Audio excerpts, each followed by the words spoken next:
గత 5 సంవత్సరాలుగా ఎన్నో ఒడిదుడుకులు ఎదుర్కొని ఎన్నో రకాలుగా నాతో కలిసి పోరాడినటువంటి వ్యక్తి,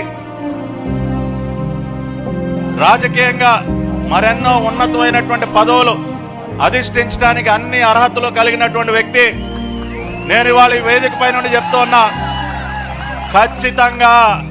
ఖచ్చితంగా రాబోయే రోజుల్లో చంద్రబాబు నాయుడు గారి సారథ్యంలో, ఆయన ఆశీర్వాదంతో, నారా లోకేష్ గారి ప్రోత్సాహంతో చింతకాయల విజయ్తో పాటు నేను ఖచ్చితంగా చట్టసభల్లో అడుగు పెడతా.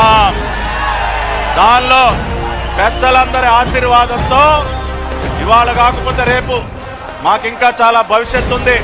ఇవాళ రాధా అన్న పోరాడినట్టు మేము సైనికులుగా రేపు జరగబోయేటువంటి సమరంలో పోరాడతాం. భవిష్యత్తులో మీ అందరికీ సేవ చేయడం కోసం అయ్యన్న గారి నిజమైనటువంటి వారసుడిగా చింతకాయల